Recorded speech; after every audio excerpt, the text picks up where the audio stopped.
আমাদের প্রত্যেকের জীবনে এমন কিছু অভিজ্ঞতা হয় যেগুলো না খুব সহজে ডেসক্রাইব করা যায় না। অনেক ক্ষেত্রে অনেক মানুষের জীবনে প্রচুর ধরনের অভিজ্ঞতা হয় যেগুলো সাধারণ আর পাঁচটা মানুষকে বললে তারা বিশ্বাস করে না। আমাদের প্রত্যেকের জীবনেই ঘটে। অনেকে বলে যে অলৌকিক কোনো কিছু হয়তো এক্সিস্ট করে না পৃথিবীতে। অনেকে আবার বলে যে যখন ভগবান আছে তখন শয়তানের এক্সিস্টেন্সও থাকবে। এই যে ফ্যান চলে, ইলেকট্রিসিটি যায় বলে ফ্যানটা চলে, সুইচটা নেবালে ফ্যানটা অফ হয়ে যায়, আমরা প্রত্যেকেই জানি সেটা। এবার আদেও কি ইলেকট্রিসিটি আমরা দেখতে পাই? ফ্যানটা চলে তাই আমরা বিশ্বাস করি যে হ্যাঁ কিছু একটা আছে যেটার মাধ্যমে এই ব্লেডগুলোকে ঘোরানো হচ্ছে বা লাইটগুলোকে ঘোরানো হচ্ছে। আজকে যদি ইলেকট্রিসিটি সত্যি এক্সিস্ট না করতো, এই ওয়েভটা, তরঙ্গটা যদি আমরা দেখতে নাই পেতাম, মানে আমার বক্তব্য হচ্ছে আজকে যদি তরঙ্গ বলে কিছু না হতো তাহলে তো ফ্যানটা ঘুরতো না বা লাইটটাও জ্বলতো না। ঠিক সেইভাবেই লৌকিক অলৌকিক সবকিছুই পৃথিবীতে বর্তমান। ঠিক একই রকম ভাবে একটা ঘটনা ঘটেছিল আমার খুব কাছের এক বন্ধু তার জীবনে। এই ঘটনাটা আমি কিন্তু শুনেছিলাম, তুমি ধরে রাখো 2014 বা 2015 সালে লেক ক্লাবে বসে। কলকাতার লেক ক্লাব, রবীন্দ্র সরোবর লেকের পাশে যে ক্লাবটা, সেখানে বসে এই ঘটনাটা আমাকে সে বলেছিল। ওর নাম হচ্ছে অখিল। অখিল খুব বিখ্যাত একজন পেন্টার ছিল সেই সময়, এবং বেহালা বরিশা এরিয়াতে ওর পেন্টিং, ওর তৈরি করা স্কাল্পচার, ওর তৈরি করা ঠাকুরের মূর্তি সবকিছু খুব পপুলার হয়েছিল। তখনকার দিনে এশিয়ান পেন্টস শারদ সম্মানে ভূষিত হয়েছিল, মানে ওর সমস্ত কাজ। অখিলের জীবনেই ঘটে যাবে একটি ঘটনা। অখিল প্রথম জীবনেতে বিশ্বভারতীতে থাকতেন এবং বিশ্বভারতী থেকেই ও পাস আউট করে, এবং কমপ্লিটলি এই যে ওর যে সেন্সটা, ড্রয়িংয়ের কিছু সেন্স হয় তো, সবাই তো দেখো এটা তো পড়াশোনার মতো নয় যে শেখালো হয়ে যাবে, এটা রক্তে থাকতে হবে, সেটাকে ইমবাইব করতে হবে, সেটাকে ধার দিয়ে শান দিয়ে একটা ওরম জায়গায় নিয়ে যেতে হবে। কি ঘটনা ঘটেছিল সেটা স্টুডিওতে বসে বলবো, চলো দেখা হচ্ছে।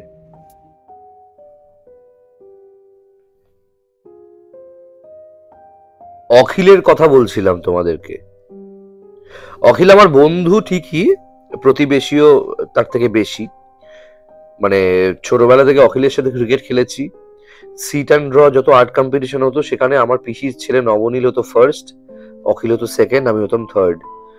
এরকমও হয়েছে অনেক ক্ষেত্রে আমি সেকেন্ড হয়েছি, অখিল থার্ড হয়েছে, কিন্তু আমার পিসির ছেলে সবসময় ফার্স্ট হয়েছে। অনেক জায়গায় হতো তখনকার দিনে sit and draw art competition. Specifically 1995 থেকে মোটামুটি ধরে রাখো 2000 সাল অব্দি প্রচুর সিট অ্যান্ড ড্র আর্ট কম্পিটিশনে পার্টিসিপেট করতাম। আর আমার বাবা একটা কথা বলতো যে পার্টিসিপেট করাটাই হচ্ছে ইম্পর্টেন্ট, ফার্স্ট সেকেন্ড থার্ড হওয়া কম্পালসারি নয় কোথাও, তাই মন খারাপ করে লাভ নেই।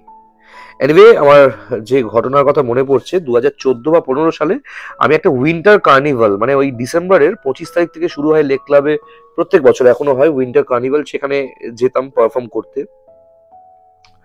ওখানকার ফিশ ওরলি আমার খুব বিখ্যাত লেক ক্লাবের, মানে আমার খুব ফেভারিট। সে খেতেই গেছিলাম এবং সেখানেই অখিলের সাথে আমার দেখা হয় এত বছর পর।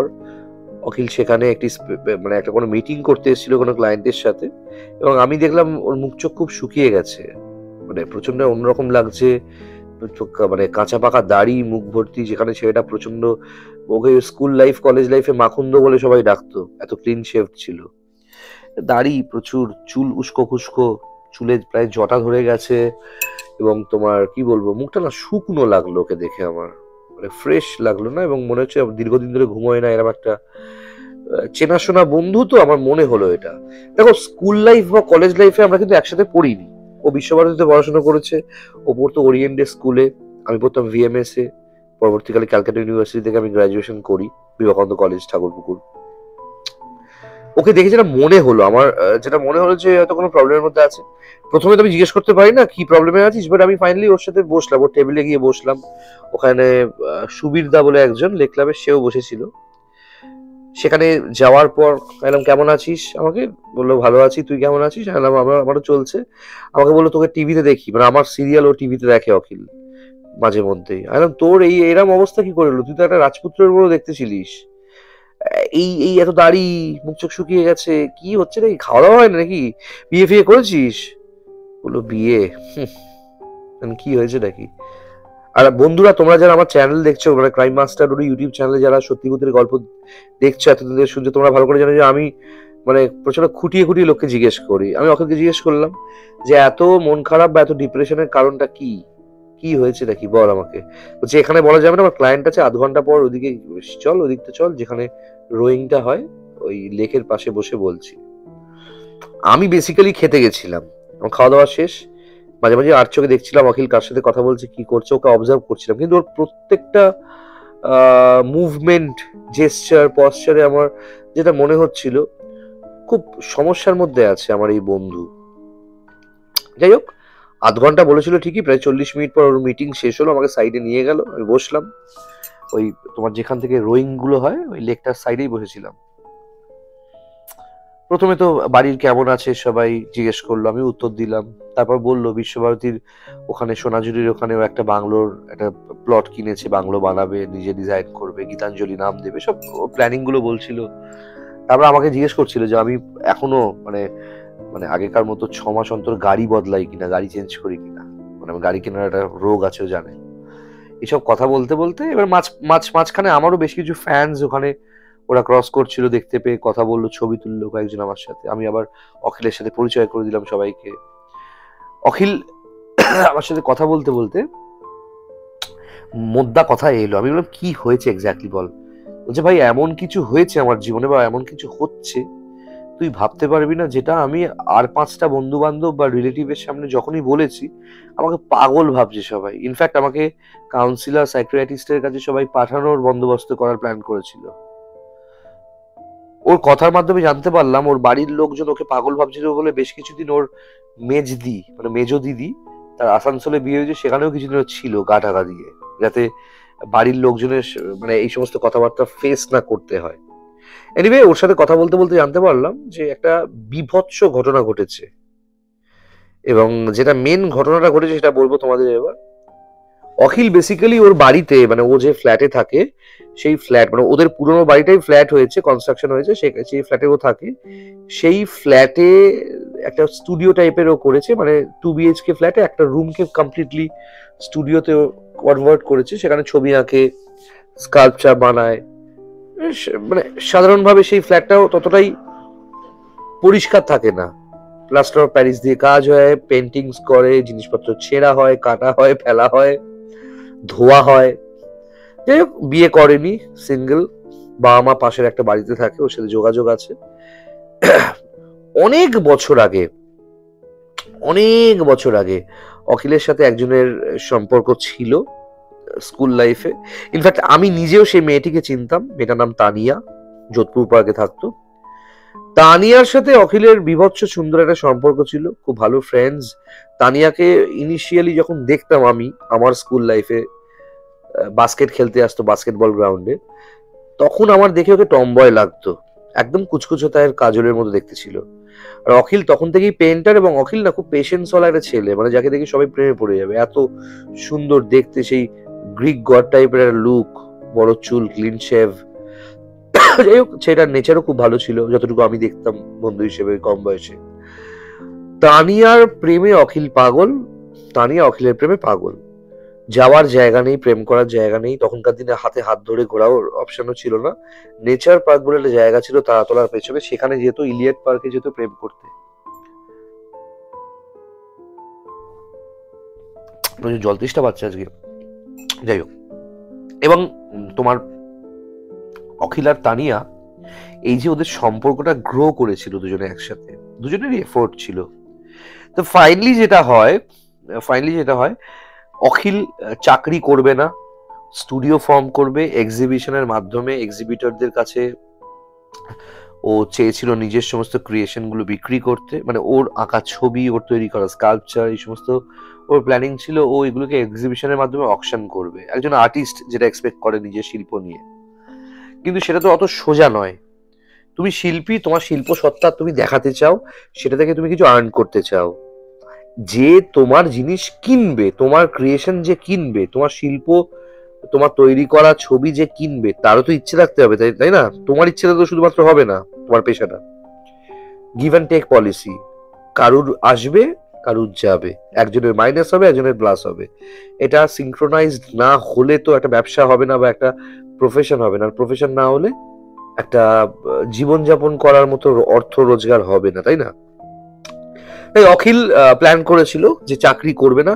ইনফ্যাক্ট ও গভর্নমেন্ট আর্ট কলেজে অ্যাসিস্ট্যান্ট প্রফেসর হিসেবে কাজও পেয়েছিল, ঠিক আছে, যখন ও 28-29 ইয়ার্স ওল্ড যখন তখন পেয়েছিল। কিন্তু ফাইনালি সেই চাকরি করেনি, বিকজ ও চেয়েছিল নিজে ক্রিয়েটার, সেখানের থেকেও বেশি পারফর্ম করবে, ছবি আঁকবে, স্কাল্পচার বানাবে, কোনো জায়গায় কোনো ভাস্কর্য নিয়ে কাজ করবে, এবং এই এই এই চর্চাটা ওর ভেতরে থাকবে। ইনফ্যাক্ট ও বেশ কিছু বাংলো ডিজাইন করেছিল বোলপুরে, সোনাঝুরিতে, শ্রীনিধিপুর, এই সমস্ত জায়গায় ওখানে শুনছিলাম। যখন তানিয়ার পরিবার থেকে বিয়ের প্রস্তাব আসে গ্রাজুয়েশনের পর, তখন অখিল বলে দেয় যে আমি তো ডেফিনেটলি তানিয়াকে বিয়ে করতে চাই, এক্ষুনি বিয়ে করতে চাই, কিন্তু আমার যে লাইফস্টাইল, আমি যে সাধারণভাবে থাকতে পারবো, আপনারা কি চাইবেন আপনাদের মেয়ে সেই সাধারণভাবে থাকুক? আমি চাই যে আমি আর তানিয়া সুখে থাকবো একসাথে, আমার খুব সাধারণ লাইফস্টাইল, কিন্তু আর 6 মাস 7 মাস দিলে আমার বেশ কিছু অ্যাসাইনমেন্টস আসছে, যেগুলোর মাধ্যমে বেশ কিছু রোজগার হবে আর আমার হয়ে যাবে। বাড়ি থেকে জানতে পারে যে তানিয়া আর অখিলের সাথে সম্পর্ক। তানিয়ার বাড়ি থেকে অখিলের কাছে এসে প্রপোজাল দেয় বিয়ে করার, এবং এটাও বলে যে চাকরি করতে হবে। অখিল বলে না, চাকরি আমি করতে পারবো না, কিন্তু তানিয়াকে আমি খুব ভালোবাসি, আমার থেকে বেশি আমার মনে হয় কেউ ভালোবাসতে পারবে না তানিয়াকে। ফাইনালি এই আনসার্টেন প্রফেশনের উপর ভরসা না করে তানিয়ার পোর্ট ট্রাস্টে চাকরি করা প্রচন্ড কড়া একজন বাবা, সে খুব তাড়াতাড়ি সম্বন্ধ দেখতে শুরু করে তানিয়ার তখনকার দিনে, এবং সেই সম্বন্ধ দেখতে দেখতে তানিয়ার সাথে অশান্তিও হয়। তানিয়া প্রচন্ড ভালোবাসে অখিলকে, অখিল পাগল তানিয়ার জন্য, কিন্তু তানিয়া যতটা ইমোশনাল, অখিল অতটা ইমোশনাল নয় আর্টিস্ট হয়েও। অখিল খুব বাস্তবে পা দিয়ে চলে আর্টিস্ট হওয়ার পরেও। অখিল দেখে যে, ভাবে যে হয়তো তানিয়ার বাবা ঠিকই করছে, কারণ অখিল তানিয়াকে ভালোবাসে, ভালোবাসা দিয়ে মুড়ে রাখতে পারে, কিন্তু ভালোবাসা দিয়ে তো পেট ভরে না, সেই টেনশনটা ওর ছিল। অখিল ভাবছিল আমি না হয় খুব কষ্ট সৃষ্টে চালিয়ে নেব, কিন্তু এই মেয়েটাকে আমি কেন ফাঁসাবো, এটা ভাবছিল ইনিশিয়ালি এত বছর সম্পর্কের পর। যাই হোক, তানিয়ার পাড়াতেও খুব বদনাম হয় তানিয়ার। তখনকার দিনে প্রেম করছে, হাত ধরে ঘুরে বেড়াচ্ছে, সিনেমা হল থেকে বেরোচ্ছে, ন্যাশনাল লাইব্রেরির বাইরে দেখা যাচ্ছে একসাথে, কলেজ স্ট্রিটে কফি হাউসে দেখা যাচ্ছে। এই সমস্ত সিনারিও গুলো খুব একটা না মানে সুখকর হয়নি তানিয়ার পরিবারের জন্য। মধ্যবিত্ত, নিম্ন মধ্যবিত্ত পরিবার, যারা অর্থোডক্স ফ্যামিলি যাকে বলা হয়, যারা এই সমস্ত পছন্দ করে না। যাই হোক, তানিয়ার বাবা অখিলকে আর তানিয়াকে হাতে নাতে ধরেছিল মানে লেক মার্কেটের ওখানে। ধরার পর রাধুবাবুর চায়ের দোকানে ধরেছিল একসাথে। ধরার পর বলে অখিলকে তোমার বাড়িতে আমরা যাব কথা বলতে, বলে হন করে তানিয়াকে টানতে টানতে নিয়ে চলে আসে। এই সমস্ত ঘটনা ঘটেছিল আমাদের কলেজ লাইফের পরে, আমার মনে আছে, গ্রাজুয়েশনের পরে এই জানতাম এই সমস্ত ঘটনা। পরেও বহুবার রিইউনিয়ন হয়েছে, তখন দেখা হতো, মানে সেই সময় তোমার দেখা হলে তখন তখন শুনেছিলাম এরকম ঘটনা ঘটেছিল। যাই হোক, আমরা খুব একটা গুরুত্ব দিইনি, কারণ আমরা নিজেরাও তখন ক্যারিয়ার নিয়ে খুব ব্যস্ত হয়ে পড়ি। ফাইনালি যেটা হয়, তানিয়ার অন্য জায়গায় বিয়ে হয়ে যায়, ঠিক আছে, এবং শুধু বিয়ে হয়ে যায় না, তানিয়ার কোনো ঠিক ঠিকানা অখিল পায় না, অখিল খোঁজেও না। তানিয়ার বিয়ে হওয়া, অখিলের সাথে তানিয়ার ছাড়াছাড়ি হওয়ার 2-3 বছর পর হঠাৎ করে অখিলের মন খারাপ হয়, তানিয়াকে খুঁজতে শুরু করে, তানিয়ার বাড়িতে যায়, কিন্তু কেউ বলে না যে কোথায় বিয়ে হয়েছে বা কোথায় থাকে। খুব মন খারাপ হয়, ভগবানকে বলে যে তানিয়ার সাথে একবার দেখা করিয়ে দাও, খুব খুব ইচ্ছে করে একবার দেখা করতে। এইসব ঘটনা অনেকদিন আগে হয়ে গেছে। প্রচন্ড বর্ষার রাত, অখিল ঘুমোচ্ছে নিজের 2 কামরার ফ্ল্যাটে, নিজের বেডরুমে। বিছানায় ছড়িয়ে ছিটিয়ে আগাথা ক্রিস্টির বই, ঝুম্পা লাহিড়ীর বই, প্রচুর মানে ভুলভাল সব জিনিসপত্র, মানে রং লাগা তুলি, শুকিয়ে যাওয়া প্যালেট থেকে শুরু করে ক্যানভাসের টুকরো, কাঁচি, ছুরি, সেলোটেপ থেকে শুরু করে তোমার মাস্কিং টেপ, এক গাদা জিনিস বিছানায় ছড়িয়ে। বিছানায় একটা পোর্শনে অখিল ঘুমোচ্ছে, একটা বক্সার টাইপের হাফ প্যান্ট, খালি গা, মুখ ভর্তি দাড়ি, উস্কো খুস্কো চুল, মনে হচ্ছে বহুদিন ঘরের ভেতরে ঝুল কেউ ঝাড়েনি, এরকম একটা ফ্ল্যাটে ঘুমোচ্ছে। হঠাৎ করে মাঝরাতে ঘুমটা ভেঙে গেল, দেখছে খাটের পাশে তানিয়া বসে। শটাং অখিল উঁচুয়ে মানে উঠে বসেছে বিছানায়, উঠে বসে বলছে, তুই এখানে? আরে তোকে আমি কতটা খুঁজছিলাম তুই জানিস? তোর বাবা তো তোর ঠিকানাই বলছে না। আচ্ছা তুই বিয়ে করছিস ঠিক আছে, আমরা তোর একটা বন্ধুত্ব ছিল, একটা প্রেম ছিল, পুরনো বন্ধু হিসেবে কি তোর আমার সঙ্গে দেখা করতে একবার ইচ্ছে করে না? আমি তো ভেবেছিলাম তোকে ভুলে যাব, আমি ভেবেছিলাম তোর সাথে কোনো সম্পর্ক থাকবে না, কিন্তু রিসেন্টলি তোর জন্য তো মনটা আনচান করছিল না, তুই ভাবতে পারবি না। ভুল ভাল স্বপ্ন দেখছি, ঘুম ভেঙে যাচ্ছে, আর থাকিস কোথায়? বলছি সেসব ছাড়, তুই কেমন আছিস বল। বলছে দেখছিস তো আমার কি অবস্থা। বলছে অখিল তুই আগেও পাগল ছিলিস, এখনো পাগল আছিস, দাড়িগুলো কাটবি হ্যাঁ কি না? ওকে বলছে দাঁড়া দাড়ি কাটছি। তোর তোর তোর কি মনে হয় দাড়ি কাটলে ভালো লাগবে দেখতে আমাকে? কি এখন রাজেশ খান্নার মতো আমায় দেখতে নয়? বলছে ইয়ার কি স্যার দাড়িটা কাট। অখিল তানিয়ার সাথে কথা বলতে বলতে বাথরুমে দরজা খুলে বাথরুমে ঢুকে ভালো করে তোমার শেভিং মাস্ক যেটা সেটা লাগায়, লাগানোর পর শেভ করে, মানে তানিয়ার সাথে কথা বলতে বলতেই সমস্ত কাজটা করে, এবং শেভ করতে করতে জিজ্ঞেস করে, তানিয়া কত বছর হয়ে গেছে তোর সঙ্গে আমি কোথাও যাই না। উফ বাবা রে বাবা, একসাথে কত দিন বেরোয়নি, মনে আছে নিউ মার্কেটে কি বাড়াবাড়ি করতাম আমরা গিয়ে আগে।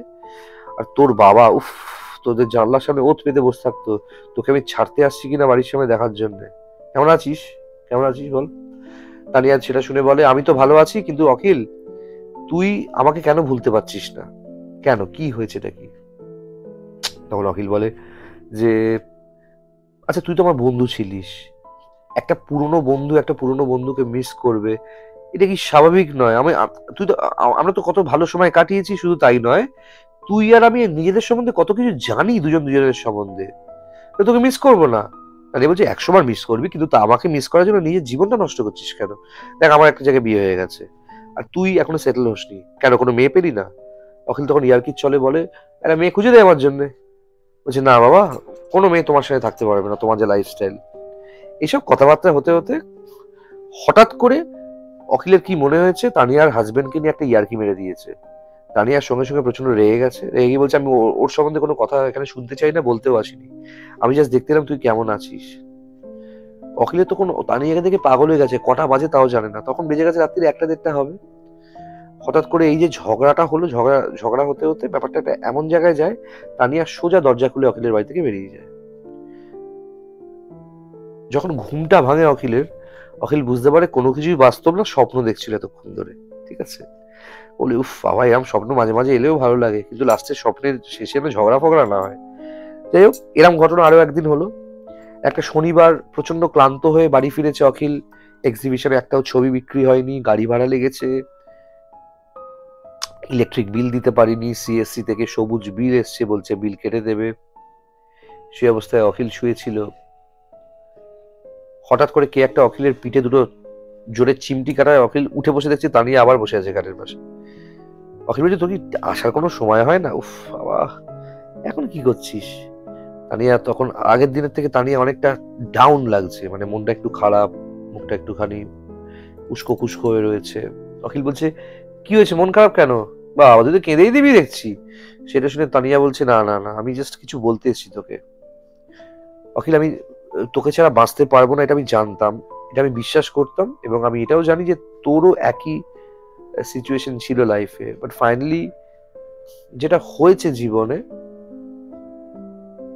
সেটা হচ্ছে না, মানে বিয়ে তো আমায় দিয়েছে জোর করে, ওরা চেয়েছিল আমি স্টেবল হই, তোর সাথে আমাকে পাড়ায় দেখতে পেয়ে, এরিয়ায় দেখতে পেয়ে সমস্ত লোকজন বাবাকে এমন ভাবে কমপ্লেন করে, আমাকে বিয়ে দিয়ে দেয় জোর করে। যাকে বিয়ে করি তা প্লাস্টিকের কারখানা আছে, প্লাস্টিকের খেলনা তৈরি হয় বাড়িতে। লোকটা আমাকে কি অত্যাচার করে তুই ভাবতে পারবি না। প্রথম দিন থেকে কিভাবে অত্যাচার করেছে আমার উপর, শারীরিক নির্যাতন, সিগারেটের ছাঁকা, কথায় কথায় অত্যাচার করেছে আমাকে। নিজে বাড়িতে ফেরে মদ্যপ অবস্থায় আবার মদ নিয়ে বাড়িতে বসে ওর বন্ধু বান্ধবদের সামনে জোর করে আমাকে মদ খাইয়ে দিয়েছিল, আমি কোনোদিন খাইনি বলে। এ দেখ বলে তানিয়া নিজের আঁচলটা পিঠের কাছ থেকে সরিয়ে পিঠটা দেখায়। অখিল আঁতকে ওঠে, বলছে কি হয়েছে তোর পিঠে? দেখছে প্রচুর দাগ পিঠে, মানে মারের দাগ, চটি দিয়ে বেল্ট দিয়ে হয়তো মেরেছে, হাতের কাছে যা পায় তাই দিয়ে নাকি মেরে দেয় ওকে। অখিল বলছে এত মারপিট? বলছে আমি না ভুল করে একদিন, তানিয়া বলছে অখিলকে, আমি না ভুল করে একদিন বলে দিয়েছিলাম যে যাকে আমি ভালোবাসতাম সে তোমার মতো অ্যাটলিস্ট আমাকে অত্যাচার করতো না। তোর নামটা বলাতে আমাকে আরো মারে এবং মারতে মারতে আমাকে প্রচন্ড কষ্ট দিয়েছে। যাই হোক, এরম বলতে বলতে হঠাৎ করে ওদের বাড়িতে কারেন্ট অফ হয়ে যায়, মানে অখিলের বাড়িতে তাদের সাথে কথা বলতে বলতে হঠাৎ করে কারেন্ট অফ হয়ে যায়। অখিল দৌড়ে রান্নাঘরে যায় মোমবাতি আর দেশলাই আনতে, এসে দেখছে তানিয়া নেই, দরজা খোলা।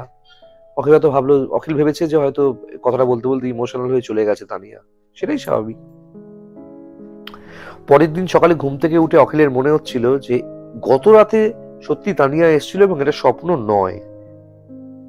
হ্যাঁ, এবং তানিয়ার গায়ের যে গন্ধ স্কুল লাইফ থেকে বা কলেজ লাইফ থেকে, খুব কাছের প্রেমিকা তো, ওর শরীরের সমস্ত গন্ধ এ চেনে এবং এ বুঝতে পারে ওর অ্যাপিয়ারেন্সটা।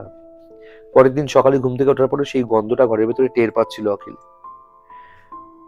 আগের দিনের রাতের সমস্ত ঘটনা মনে করে তানিয়ার বাড়িতে চলে যায়। তানিয়ার বাবাকে গিয়ে বলে যে আপনারা কি মানে লজ্জা নেই, একটা মেয়েকে বিয়ে দিয়েছেন জোর করে, এভাবে অত্যাচার করছে, কি হচ্ছে, মানে কি কি চলছে? ওর বাবা কোনো কথা বলে না, বলে তুমি এখান থেকে আসতে পারো, তোমাকে জবাবদিহি করবো না, মেয়েটা আমাদের। অখিল আর কোনো কথাবার্তা বাড়ায় না, বাড়িতে এসে একটা ছবি আঁকতে শুরু করে।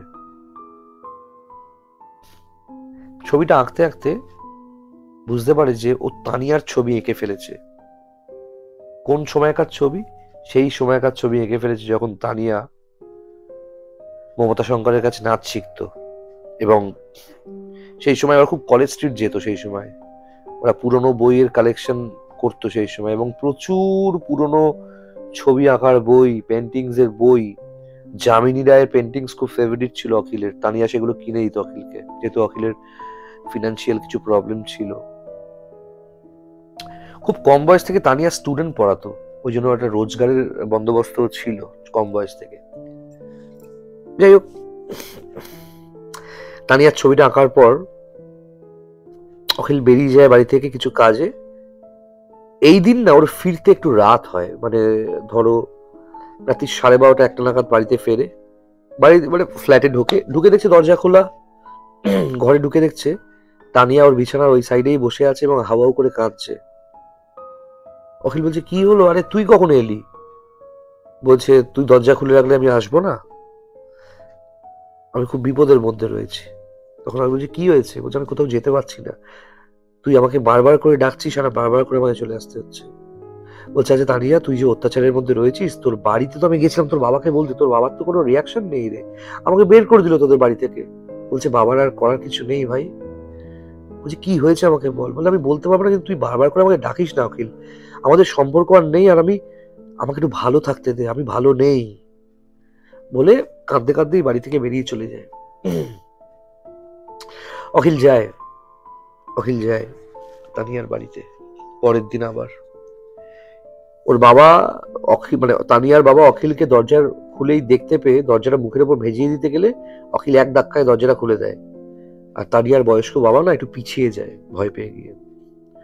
অখিল এক নাগাড়ে অনেক কিছু বলে যায়, লজ্জা করে না, বাবা হয়েছেন, একটা মেয়ের দায়িত্ব নিতে পারেন না, যখন খাওয়াতে পারবেন না, মেয়েটাকে বড় করতে পারবেন না, মেয়েটা কি চায় সেটা যখন ফুলফিল করতে পারবেন না, তাহলে বিয়ে দিয়েছিলেন, কারণ মেয়েটাকে জন্ম দিয়েছেন কেন? আপনাদের মতো মানুষের কোনো বাচ্চাকে জন্ম দেওয়া হচ্ছে অপরাধ, আপনি অপরাধী। আপনি কি ভাবছেন আমাকে থামিয়ে রাখলে সবকিছু করতে পারবেন? আমি এক্ষুনি পুলিশে যাব, বলবো এই বাবা জোর করে টাকা নিয়ে মেয়েকে বিয়ে দিয়েছে এবং অত্যাচার করাচ্ছে, তানিয়ার সঙ্গে রোজ দেখা হয়, আমার বাড়িতে রোজ রাতে আসে। এই কথাটা শুনে না চমকে ওঠে তানিয়ার বাবা। কি বলছো? আমার আমার মেয়ে তোমার বাড়িতে আসে রোজ রাতে? অখিল বলে হ্যাঁ, এই তো কালকেও এসেছিল। দেখে খারাপ লাগে কতটা কাঁদে। আরে আমার ভালোবাসার আপনারা মূল্য দেননি তো কি হয়েছে?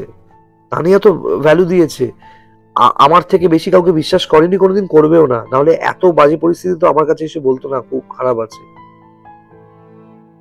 তুমি কি যেগুলো বলছো মাথা ঠিক আছে? তুমি যে এতক্ষণ ধরে অনেক কিছু বলছো আমি শুনছি, আমি শুধু তোমায় দেখছি, তুমি ভেবো না আমি চুপ করে আছি মানে আমি অপরাধী। মাথাটা ঠিক আছে? তানিয়া তোমার বাড়িতে এখনো আসে তাই তো? বলছে ডেফিনেটলি। বলছে ভেতরে চলো বলে অখিলের হাতটা ধরে তানিয়ার বাবা বাড়ির ভেতরে নিয়ে যায়।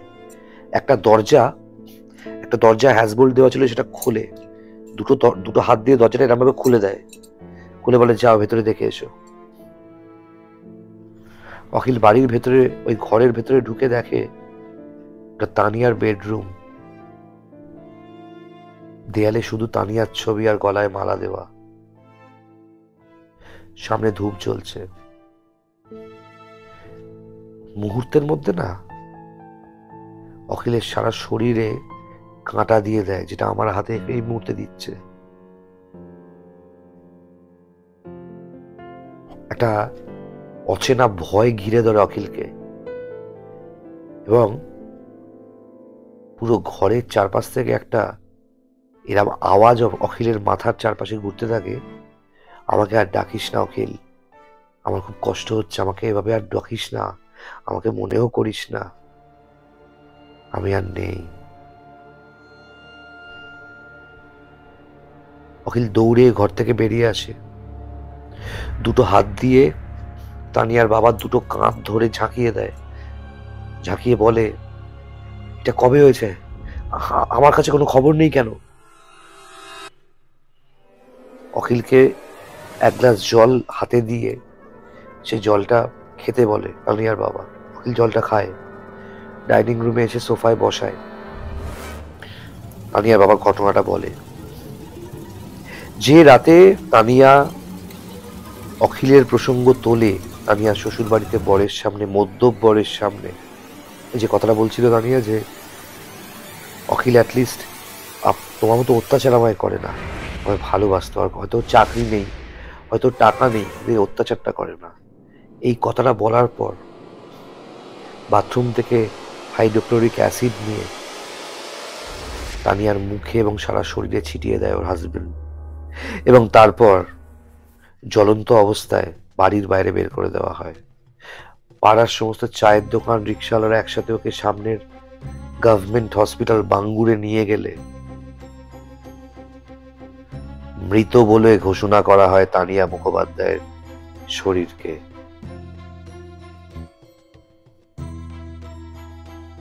ঘটনাটা বলতে বলতে না অখিলের চোখ দিয়ে জল বেরিয়ে যায় লেক ক্লাবে। আমি আর কি সান্ত্বনা দেবো, আমার নিজেরও খুব খারাপ লাগছিল অখিলের প্রেমিকার এরম মানে কি বলবো, এভাবে অপঘাতে মৃত্যুর কথা শুনে শুধুমাত্র নয়, তানিয়া মেয়েটা আমারও বন্ধু ছিল, আমার সাথেও পরিচয় ছিল।